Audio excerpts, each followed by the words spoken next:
Hi friend, আমি পূজায় চলে আসলাম সুন্দর একটা ভিডিওর সাথে। আশা করি তোমরা অনেক ভালো আছো, আমি অনেক ভালো আছি। দেখো বিকেলবেলা একটু গেছিলাম সামনের দোকানে, কিছু কেনাকাটা ছিল বাজার করার জন্য।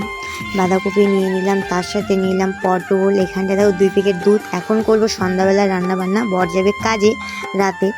এখানটা বাঁধাকপির তরকারি করতেছিলাম। আর এত বৃষ্টি, সকাল থেকে অনেক কাপড় জমে আছে, ওগুলো এখন ঘরের মধ্যে মেলে দেবো। ঘরের চারপাশে শুধু কাপড় আর কাপড়, আর ভালো লাগে না এত বৃষ্টি। আমার না বৃষ্টির দিনও একটু পছন্দ না।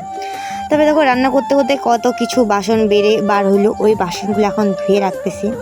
তারপরে বর গেছিলো একটু শিলিগুড়ি, একটু দরকার ছিল, শিলিগুড়ি থেকে চলে আসলো। আর গুবলু দেখো না, আমি ওকে বলছি দে বাবা বিস্কুটটা, ও দিবেই না। আর এখানটা দেখো ও খেলা করতেছে। তবে পটলগুলো ভাজা করলাম, উচ্ছে পটল একসাথে ভাজা করলাম, বেশি করে তেল দিয়েছি। আর ভিডিওটা ভালো লাগলে লাইক কমেন্ট শেয়ার, চ্যানেলটা প্লিজ সাবস্ক্রাইব করে দিও। দেখা হবে নেক্সট একটা মিনি ব্লগে। Bye bye.